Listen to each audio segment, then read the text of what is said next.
সুপ্রিয় শিক্ষার্থীরা, আশা করি সবাই ভালো আছো। দেখো, আজকে আমরা স্ক্রিনে তোমরা দেখতে পাচ্ছ একটা গাণিতিক সমস্যা নিয়ে এসেছি। আমাদের একজন শিক্ষার্থী এটি পাঠিয়েছে।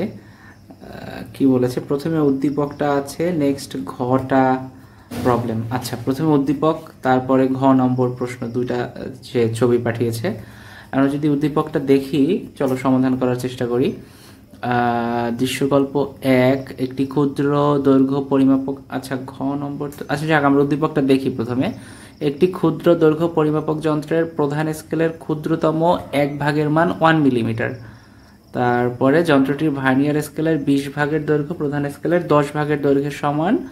বস্তুটি দ্বারা পরিমাপে একটি দণ্ড বি এর দৈর্ঘ্য 8.73 সেন্টিমিটার ও প্রধান স্কেল পার্ট 8.7 সেন্টিমিটার পাওয়া গেল। আচ্ছা, আরেকটা আছে দৃশ্যকল্প 2। আমরা যদি উদ্দীপক খেয়াল করি, দেখো গ নম্বরে দৃশ্যকল্প 1-এ বি এর দৈর্ঘ্য পরিমাপে প্রাপ্ত ভার্নিয়ার সমাপতন নির্ণয় করো। এটা যদিও প্রবলেম বলেনি, তবু আমরা একটু দেখি, যেহেতু উদ্দীপকটা সামনে এসেছে। এইগুলো আমরা কিভাবে করি? আমাদের সূত্র কি? আমাদের সূত্র হলো L equal M plus V into VC.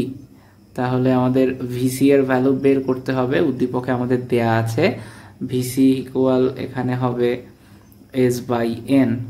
হ্যাঁ, প্রধান স্কেলের ক্ষুদ্রতম 1 ঘরের মান 1 মিলিমিটার দেয়া আছে, আর 20 ঘর 19 ঘরের সমান বলা আছে। ভিসি বের করব। তাহলে আমাদের প্রশ্নে ভি এর ভ্যালুটা জানতে চাচ্ছে। ভি এর ভ্যালু যদি জানতে হয়, তাহলে আমরা কিভাবে বের করতে পারি? সাইড চেঞ্জ করে দেব।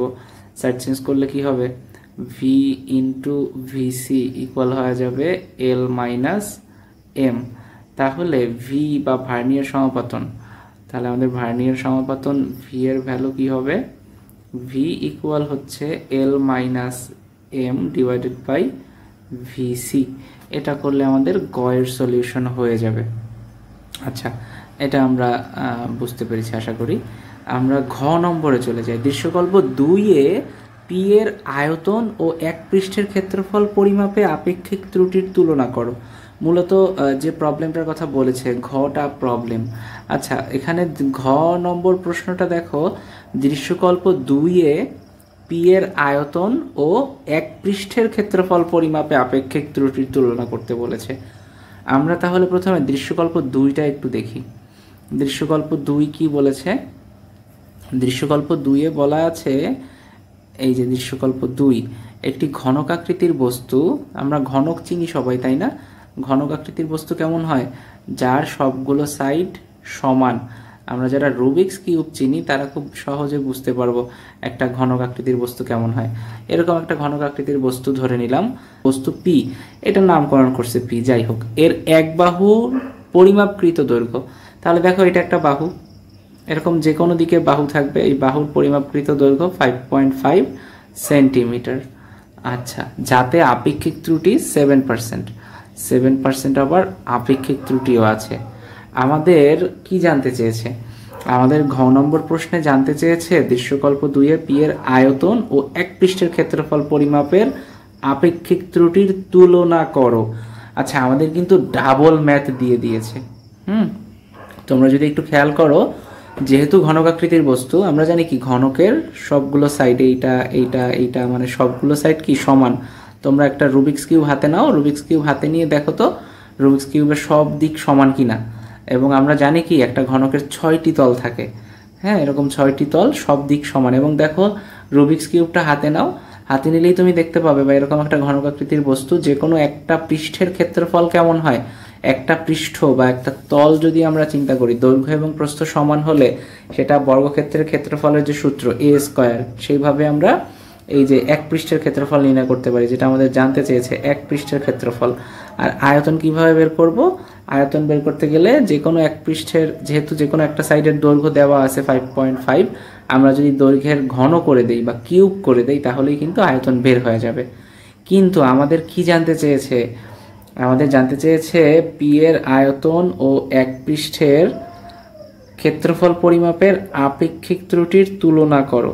আপেক্ষিক ত্রুটির তুলনা করতে বলেছে।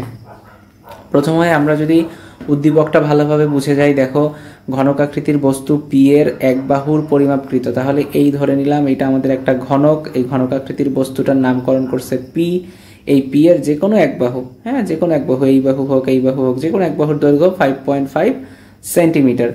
এখানে আবার 7% হলো আপেক্ষিক ত্রুটি। তাহলে আমরা কিভাবে করব? আমাদের প্রশ্নটা যদি খুব ভালোভাবে খেয়াল করো, আমাদের প্রশ্নটা যদি আমরা দেখি, পি এর আয়তন ও এক পৃষ্ঠের ক্ষেত্রফল পরিমাপের আপেক্ষিক ত্রুটির তুলনা করতে বলছে। তাহলে প্রথমে আমরা আমাদের যে ঘনবস্তুটি আছে, ঘনবস্তুটির যে দৈর্ঘ্য দেওয়া আছে একটা সাইডের, হ্যাঁ আমাদের ঘনবস্তুর এক বাহুর পরিমাপকৃত দৈর্ঘ্য দেওয়া আছে 5.5। তাহলে এই 5.5 দৈর্ঘ্যের সাহায্যে আমরা প্রথমে এই ঘনবস্তুটির তাহলে দেখো আমার যে আয়তকার ঘনবস্তুটি দেওয়া আছে, এই আয়তকার ঘনবস্তুটির যে কোনো একটা সাইড বা যে কোনো একটা বাহুর দৈর্ঘ্য দেওয়া আছে। এখান থেকে আমি কি করব? আমি প্রথমে এই একটা বাহুর দৈর্ঘ্য থেকে যদি দৈর্ঘ্য হয় এল, তাহলে এই এক বাহুর দৈর্ঘ্যকে যদি বর্গ করি তাহলে যে কোনো একটা পৃষ্ঠের ক্ষেত্রফল বের হবে। এই পৃষ্ঠ হতে পারে বা এই যে সামনের পৃষ্ঠ হতে পারে, যে পৃষ্ঠ হোক। তাহলে এল কে যদি বর্গ করি, যদি আমি এ ধরি তাহলে কি করব? তাহলে আমি এ এর বর্গ করলে ক্ষেত্রফল বের হয়ে যাবে এক পৃষ্ঠের। আর সমগ্র ঘনবস্তুর আয়তন কিভাবে বের করব? যদি দৈর্ঘ্য হয় এল, তাহলে এল কে কিউব করে দেব, তাহলেই এল কিউব হয়ে যাবে আমাদের সমগ্র ঘনবস্তুর আয়তন। এবং আমাদের এই ম্যাথগুলো করার নিয়ম কি? যখনই আমাদের আপেক্ষিক ত্রুটি বের করতে বলে তখন আমরা কিভাবে করি? যেহেতু আমাদের বলা আছে 7% ত্রুটি পাওয়া গিয়েছে, আপেক্ষিক ত্রুটি 7%, অতএব আমাদের কি করতে হবে? প্রথমে প্রকৃত যে দৈর্ঘ্য সেই এল, এটা থেকে আমাদের প্রকৃত ক্ষেত্রফল এল স্কয়ার এক পৃষ্ঠের, এখান থেকে প্রকৃত আয়তন এল কিউব, এগুলো সব বের করব। বের করার পরে আমাদের কি করতে হবে? আমাদের 7% ত্রুটি, যেহেতু ত্রুটি কয় ধরনের হয়, আমাদের ধনাত্মক ত্রুটিও হয় আবার ঋণাত্মক ত্রুটিও হয়। তাহলে যেহেতু দৈর্ঘ্য পরিমাপ করেছে, দৈর্ঘ্য প্রকৃত দৈর্ঘ্য যেটা আছে 5.5, এর সাথে আমরা কি করব? 5.5 এর 7% করে দেব। তাহলে একবার 5.5 এর +7%, একবার 5.5 এর -7%। তাহলে কি হবে? যখন 5.5 প্লাস 5.5 এর 7% প্লাস করব তখন ধনাত্মক ত্রুটি বের হবে, আর যখন মাইনাস করব তখন ঋণাত্মক ত্রুটি বের হবে। তাহলে ধনাত্মক ত্রুটির জন্য যে আমরা একটা দৈর্ঘ্য পাবো, হয়তো সেটাকে লিখতে পারি L1। তাহলে L1 দৈর্ঘ্য মানে কি? প্রকৃত দৈর্ঘ্যের চেয়ে কিছুটা হলেও বেশি। তাহলে সেই L1 দৈর্ঘ্যের জন্য আমরা আবার ক্ষেত্রফল কি বেশি পাবো, ধরে নিলাম L1 স্কয়ার। আবার আয়তনও বেশি হয়ে যাবে, L1 কিউব। আবার যদি ঋণাত্মক ত্রুটি ক্যালকুলেশন করব, তখন ধরে নিলাম দৈর্ঘ্য প্রকৃত দৈর্ঘ্য চেয়ে কম পরিমাপ করব, L2। তাহলে আমাদের কি হয়ে যাবে? এক পৃষ্ঠের ক্ষেত্রফল হবে L2 স্কয়ার, আর সমগ্র পৃষ্ঠের সমগ্র ঘনবস্তুর আয়তন হবে L2 কিউব। পুরো মান বের হয়ে গেলে এরপরে আমাদের দেখতে হবে যে প্রকৃত যে ক্ষেত্রফল ছিল, ধনাত্মক ত্রুটিতে ক্ষেত্রফল কতটা বৃদ্ধি পেল, আর প্রকৃত ক্ষেত্রফল থেকে ঋণাত্মক ত্রুটিতে ক্ষেত্রফল কতটা হ্রাস পেল। যতটুকু চেঞ্জ হবে বা যতটুকু হ্রাস পাবে, আমরা কি করব? আমাদের এই যে ধনাত্মক ত্রুটির যে বাড়তি ক্ষেত্রফল বা বেশি ক্ষেত্রফল, সেটা থেকে প্রকৃত ক্ষেত্রফল বিয়োগ করব। আর প্রকৃত ক্ষেত্রফল থেকে আবার আমাদের হ্রাসকৃত বা ঋণাত্মক ত্রুটির ক্ষেত্রফলটাকে বিয়োগ করব। তাহলে ব্যবধান বের হয়ে যাবে। আমাদের যে ব্যবধানটা বেশি সেটা হবে আমাদের চূড়ান্ত ত্রুটি। একইভাবে আমরা বাড়তি যে আয়তন পাবো সেটাকে প্রকৃত আয়তন থেকে বিয়োগ করব। আবার প্রকৃত আয়তন থেকে কম যে আয়তন, মানে ঋণাত্মক ত্রুটির ক্ষেত্রে যে আয়তন, যেটা কম আয়তন হবে, এই আয়তনটাকে বিয়োগ করব বা ব্যবধান বের করব। তাহলে আমাদের আয়তন নির্ণয়েরও ত্রুটি বের হয়ে যাবে।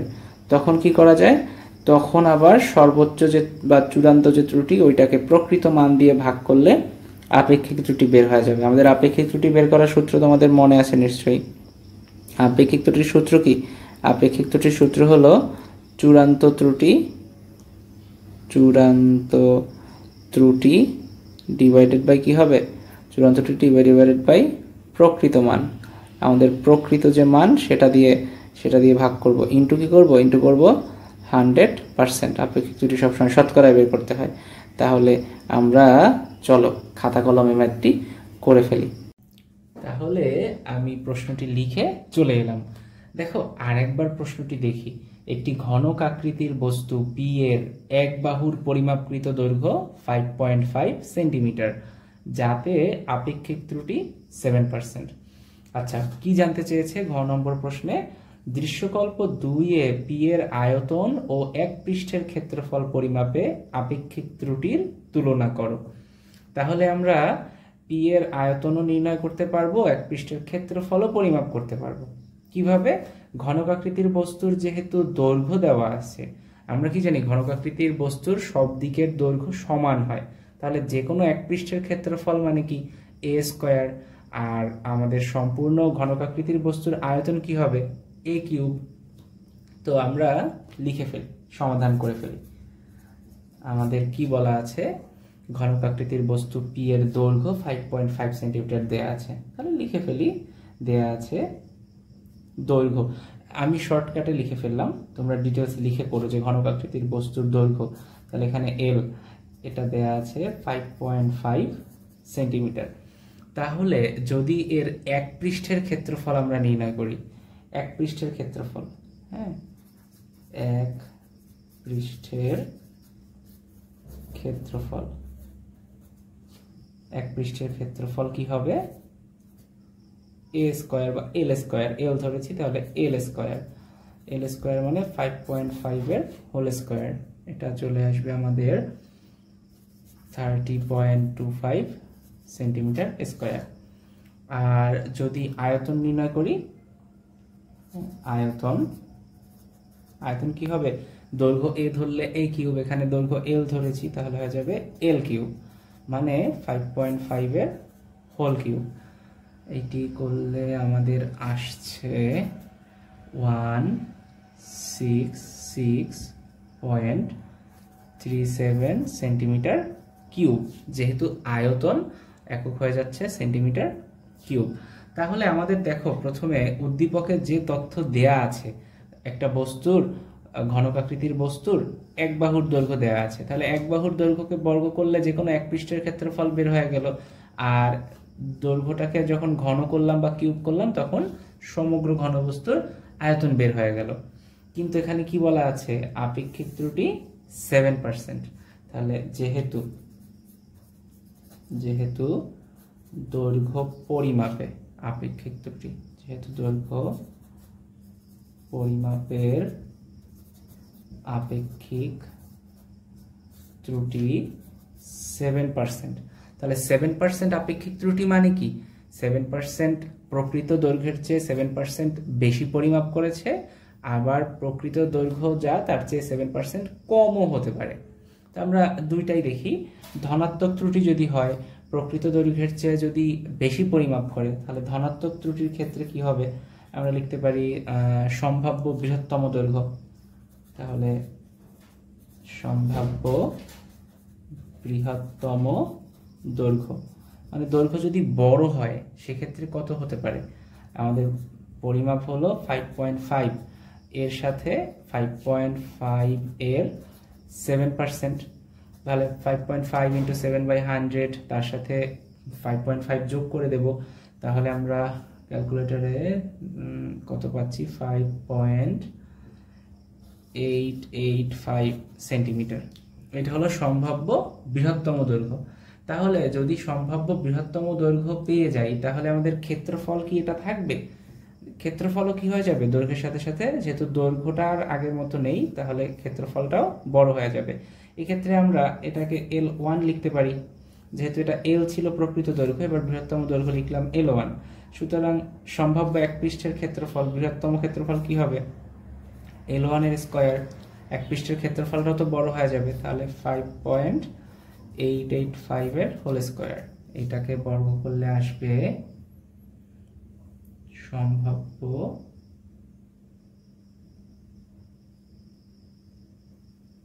(34.63 সেন্টিমিটার স্কয়ার।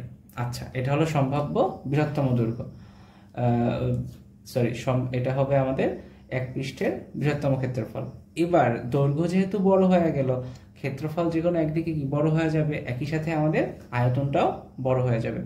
আবারও একটু চিন্তা করো, প্রয়োজনে ভিজুয়ালাইজ করি। ধরে নিলাম এই একটি ঘনকাকৃতির বস্তু ছিল, হ্যাঁ, এবার এই ঘনকাকৃতির বস্তুর যে কোনো একটি সাইডের দৈর্ঘ্য 5.5 সেন্টিমিটার ছিল, কিন্তু আমি যদি বেশি পরিমাপ করি, বেশি পরিমাপ করলে কি হবে, এটাকে আমি আরো বড় পরিমাপ করলাম। বড় পরিমাপ করা মানে কি, এই দৈর্ঘ্যটা সব দিক দিয়েই তো বড় হয়ে যাবে, তাহলে এটা বড় হয়ে গেল, এটা বড় হয়ে গেল, এটাও বড় হয়ে যাবে। সব দিক থেকে যদি এটা বড় হয়ে যায় তখন কি হবে, এই সবগুলো বাহুর দৈর্ঘ্য বড় বড় হয়ে যাবে, সবগুলোই বড় হয়ে যাবে। তখন কি হবে, আমাদের সম্পূর্ণ এই ঘনকটির আয়তন আরো বড় হয়ে যাবে, তাই তো? তাহলে যদি বড় হয়ে যায় সেক্ষেত্রে আমাদের আয়তন কি হয়ে যাবে, L1 কিউব। L1 কিউব লেখা যায় 5.885 এর হোল কিউব। তাহলে আমরা সম্ভাব্য বৃহত্তম আয়তন পাবো 203.8 সেন্টিমিটার কিউব। আবার ভাবি, আমার প্রকৃত দৈর্ঘ্য যা ছিল তার চেয়ে দৈর্ঘ্য যদি বেশি পরিমাপ করি, প্রকৃত দৈর্ঘ্য যা ছিল তার চেয়ে দৈর্ঘ্য যদি বেশি পরিমাপ করি 7%, তাহলে কি আমার এক পৃষ্ঠের ক্ষেত্রফলও বেড়ে যাবে আর সমগ্র বস্তুর আয়তনও বড় হয়ে যাবে। এবার প্রকৃত যা ছিল দৈর্ঘ্য, আমি যদি এর চেয়ে ছোট পরিমাপ করি তখন কি হবে, ছোট পরিমাপ করলে আমার সম্পূর্ণ যে ঘনকাকৃতি বস্তু ছিল এর সব দিকের কি ক্ষেত্রফল, আয়তন সবই কি ছোট ছোট হয়ে যাবে। তাহলে আমরা যদি ঋণাত্মক ত্রুটি করি তাহলে আমাদের সম্ভাব্য ক্ষুদ্রতম দৈর্ঘ্য, ক্ষুদ্রতম দৈর্ঘ্য ধরলাম L2। L2 কি হবে, 5.5 মাইনাস 5.5 এর 7%। তাহলে এটাকে পার্সেন্টেজ করলে চলে আসতেছে 5.115 সেন্টিমিটার। তাহলে সম্ভাব্য যদি দৈর্ঘ্য ছোট হয়ে যায় তাহলে যে কোনো এক পৃষ্ঠের আগে যা ছিল এখন কি ক্ষেত্রফল তার চেয়ে আরো ছোট হয়ে যাবে। তাহলে আমাদের ধরলাম L2 স্কয়ার, তোমরা কিন্তু ডিটেলস লিখে নিবে, হ্যাঁ, যে সম্ভাব্য ক্ষুদ্রতম ক্ষেত্রফল, এক পৃষ্ঠের ক্ষুদ্রতম ক্ষেত্রফল, আবার সম্ভাব্য এক পৃষ্ঠের ক্ষুদ্রতম আয়তন, এভাবে লিখে নেবে। তাহলে এটা কি হবে, এটা হয়ে যাচ্ছে 5.115 এর হোল স্কয়ার, আর আয়তন কি হবে 5.115 এর হোল কিউব। স্কয়ার করলে কি পাওয়া যাবে, আমাদের ক্ষুদ্রতম ক্ষেত্রফল 26.1 সেন্টিমিটার স্কয়ার, এবং এটাকে যদি ঘন করি তাহলে ক্ষুদ্রতম আয়তন পাবো 133.8 সেন্টিমিটার কিউব। তাহলে দেখো, আমরা আবার যদি একটু ভালোভাবে লক্ষ্য করি, আমাদের এই প্রকৃত যে ক্ষেত্রফল, মানে প্রকৃত একটি পৃষ্ঠের দৈর্ঘ্য ছিল 5.5 সেন্টিমিটার। আমি যদি ধনাত্মক ত্রুটি করি তাহলে ক্ষেত্রফল এক পৃষ্ঠের দৈর্ঘ্য বেড়ে গেল। দৈর্ঘ্য বেড়ে গেলে কি হবে, প্রকৃত ক্ষেত্রফল থেকে এক পৃষ্ঠের ক্ষেত্রফল বড় হবে, প্রকৃত আয়তন থেকে সমগ্র বস্তুর আয়তনও বড় হয়ে যাবে। আর যখন ঋণাত্মক ত্রুটি করলাম তখন প্রকৃত দৈর্ঘ্যের চেয়ে আমার এই দৈর্ঘ্যটা কম পরিমাপ করলাম, প্রকৃত যে দৈর্ঘ্য ছিল তার চেয়ে আমি আরো ছোট পরিমাপ করলাম। তাহলে কি হচ্ছে, তাহলে যে কোনো একটা পৃষ্ঠের ক্ষেত্রফল কি প্রকৃত এক পৃষ্ঠের ক্ষেত্রফল থেকে আরো ক্ষেত্রফল ছোট হয়ে গেল, 30.25 থেকে 26.1 হয়ে গেল। আর সমগ্র ঘনকাকৃতির বস্তুটাও তো ছোট লাগবে, তখন ছোট হয়ে যাবে, তাহলে আমাদের আয়তনটাও কিন্তু ছোট হয়ে গেল। তাহলে আমরা যদি ধনাত্মক ত্রুটি করি তাহলেও এক পৃষ্ঠের ক্ষেত্রফল, আয়তন কত হবে বের করে ফেললাম, ঋণাত্মক ত্রুটি করলেও এক পৃষ্ঠের ক্ষেত্রফল এবং আয়তন কত হবে বের করে ফেললাম। এবার আমরা দেখব যে ধনাত্মক ত্রুটি এবং ঋণাত্মক ত্রুটি উভয় ক্ষেত্রে ব্যবধান বেশি কোন ক্ষেত্রে। তাহলে আমরা দেখি ব্যবধান বেশি কোন ক্ষেত্রে।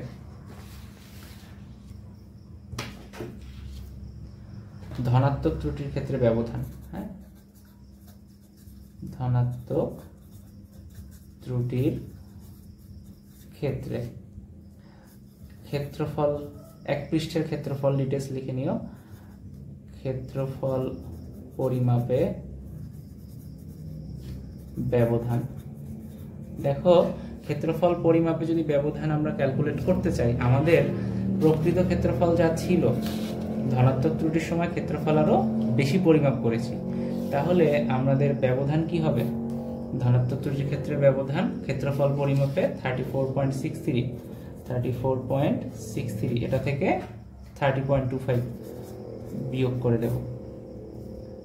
এটা যদি বিয়োগ করে দেই তাহলে আমাদের ক্ষেত্রফল পরিমাপের ত্রুটি আসবে 4.1 38 সেন্টিমিটার স্কয়ার। ধনাত্মক ত্রুটির ক্ষেত্রে তো ক্ষেত্রফল বেশি পেলাম, এবার ধনাত্মক ত্রুটির ক্ষেত্রে কি আয়তনটাও বেশি না, আয়তনটাও বড় হয়ে গিয়েছে। তাহলে আয়তন পরিমাপের ব্যবধান, আয়তন পরিমাপের ব্যবধান, তাহলে দেখো আমাদের আয়তন ধনাত্মক ত্রুটির সময় আয়তন বৃদ্ধি পেয়ে হলো 203.8 সেন্টিমিটার, 203.8 সেন্টিমিটার কিউব। এখান থেকে প্রকৃত আয়তন যেটা ছিল 166.37, যদি এটাকে বিয়োগ করে দেই তাহলে আয়তন পরিমাপের ত্রুটি পাবো 37.43 সেন্টিমিটার কিউব। তাহলে ধনাত্মক ত্রুটির ক্ষেত্রে ক্ষেত্রফল এতটা বেশি পরিমাপ করব আর আয়তন এতটা বেশি পরিমাপ করব। এবার ঋণাত্মক ত্রুটির ক্ষেত্রে ব্যবধান বের করব আমরা। ঋণাত্মক ত্রুটির ক্ষেত্রে এক্ষেত্রে ক্ষেত্রফলের ব্যবধান কি হবে? এক্ষেত্রে ক্ষেত্রফলের ব্যবধান দেখো, প্রকৃত ক্ষেত্রফল যা ছিল ঋণাত্মক ত্রুটিতে, প্রকৃত ক্ষেত্রফলের চেয়ে ঋণাত্মক ত্রুটিতে ক্ষেত্রফল কমে গিয়েছিল। তাহলে এটা হয়ে যাচ্ছে 30.25 মাইনাস 26.1 সেন্টিমিটার স্কয়ার। তাহলে আমাদের ক্ষেত্রফল পরিমাপের ত্রুটি পাওয়া যাবে এক্ষেত্রে 4.15 সেন্টিমিটার স্কয়ার। এবং আয়তন পরিমাপের ব্যবধান কত পাবো? আয়তন পরিমাপের ব্যবধান দেখো, যেহেতু ঋণাত্মক ত্রুটি, দৈর্ঘ্য কমে গিয়েছে, আয়তনও প্রকৃত আয়তন থেকে ছোট হয়ে গিয়েছে। তাহলে প্রকৃত আয়তন থেকে আমাদের এই ঋণাত্মক ত্রুটির আয়তন যদি বিয়োগ করি 166.37 মাইনাস 133.8, আমরা ক্যালকুলেশন করলে পাবো 32.57 সেন্টিমিটার কিউব। তাহলে এখন আমরা দেখো, যখন ক্ষেত্রফল পরিমাপে ধনাত্মক ত্রুটি করেছি তখন ব্যবধান 4.38 আর ঋণাত্মক ত্রুটিতে 4.15। তাহলে ক্ষেত্রফলের নির্ণয়ের সর্বোচ্চ ত্রুটি কত? ক্ষেত্রফল পরিমাপে সর্বোচ্চ ত্রুটি, সুতরাং ক্ষেত্রফল পরিমাপে সর্বোচ্চ ত্রুটি কত? 4.38 সেন্টিমিটার স্কয়ার।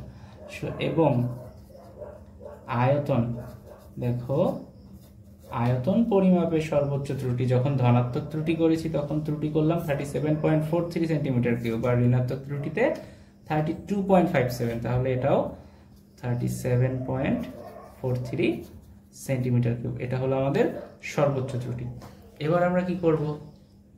সর্বোচ্চ ত্রুটি যেহেতু পেয়ে গিয়েছি, অতএব আমরা আপেক্ষিক ত্রুটি বের করব। সুতরাং ক্ষেত্রফল পরিমাপের আপেক্ষিক ত্রুটি, আমি একটু শর্টকাটে লিখলাম, তোমরা ডিটেলস সুন্দরভাবে লিখে তারপরে ক্যালকুলেশন মানে লিখে করবে। এক পৃষ্ঠের বা সমগ্র বস্তুর আয়তন একটু লিখে করো। তাহলে দেখো আমাদের কি সূত্র ছিল? আমাদের সর্বোচ্চ ব্যবধান ডিভাইডেড বাই আমাদের প্রকৃত ক্ষেত্রফল কত? 30.25 ডিভাইডেড বাই 30.25 ইন্টু হবে 100%। তাহলে এটা কত আসবে? এটা ক্যালকুলেশন করে আসছে 14.48%। এবং আয়তনের বা আয়তন পরিমাপের আপেক্ষিক ত্রুটি দেখো, সর্বোচ্চ ত্রুটি কত আয়তন পরিমাপে? 37.43, আর সর্বোচ্চ আয়তন ছিল কত? প্রকৃত আয়তন ছিল 166। প্রকৃত আয়তন কত? প্রকৃত আয়তন 166.37, 166.37 ইন্টু 100%। তাহলে যদি আমরা এটা ক্যালকুলেশন করি আমাদের আসছে 22.5%। তাহলে আমাদের প্রশ্নে কি জানতে চেয়েছে? আমাদের প্রশ্নে জানতে চেয়েছে আয়তন ও এক পৃষ্ঠের ক্ষেত্রফল পরিমাপে আপেক্ষিক ত্রুটির তুলনা করো। তাহলে তুলনা কিন্তু আমরা অলরেডি বলতে পারি যে আমাদের আয়তন নির্ণয়ের আপেক্ষিক ত্রুটি ক্ষেত্রফল নির্ণয়ের আপেক্ষিক ত্রুটির চেয়ে বেশি। এবার তোমরা যদি তুলনা করতে চাও, তুলনা দুইভাবে করা যায়। তোমরা যেটা পারো, এটা থেকে এটা বিয়োগ করে দেখাতে পারো যে ক্ষেত্রফল নির্ণয়ের আপেক্ষিক ত্রুটির চেয়ে আয়তন নির্ণয়ের আপেক্ষিক ত্রুটি এত % বেশি, অথবা এই আয়তনের ত্রুটিকে ক্ষেত্রফলের ত্রুটি দিয়ে ভাগ করে তারপরে অনুপাত বের করে দেখিয়ে দিতে পারো যে এত এত গুণ বেশি। তুলনা করতে বলেছে, অবশ্য 4 মার্কের একটা ম্যাথ এতখানি করে ফেলেছে, অলমোস্ট ডাবল করতে বলেছে। এরপরে মনে হয় আর দরকার নেই, এখান থেকে লিখে দিলেও হয়ে যাবে যে আমাদের আয়তন নির্ণয়ের আপেক্ষিক ত্রুটির পরিমাণটা বেশি। আর যদি কেউ সেরকম করতে চাও তাহলে কি করবে, আয়তন নির্ণয়ের এই যে আয়তনের আপেক্ষিক ত্রুটি ডিভাইডেড বাই কি হবে, ডিভাইডেড বাই হবে ক্ষেত্রফলের আপেক্ষিক ত্রুটি। তাহলে আয়তনের কত 22.5% ডিভাইডেড বাই 14.48%। ক্যালকুলেশন করলে কত হবে, ক্যালকুলেশন করলে আসছে 422.5 14.48 1.553, তাহলে 1.55। তাহলে লেখা যায় কি, এই ক্ষেত্রফলটা এই পাশে চলে এলে লেখা যায় সুতরাং আয়তন ইকুয়াল হবে 1.55 ইন্টু ক্ষেত্রফল, অর্থাৎ আয়তন নির্ণয়ের আপেক্ষিক ত্রুটি ক্ষেত্রফলের ত্রুটিটা ওই পাশে গুণ হয়ে যাবে, ক্রস গুণ হয়ে যাবে। তাহলে আমরা বলতে পারবো আয়তন নির্ণয়ের আপেক্ষিক ত্রুটি ক্ষেত্রফল নির্ণয়ের আপেক্ষিক ত্রুটির 1.55 গুণ। আশা করি বুঝতে পেরেছো। ধন্যবাদ।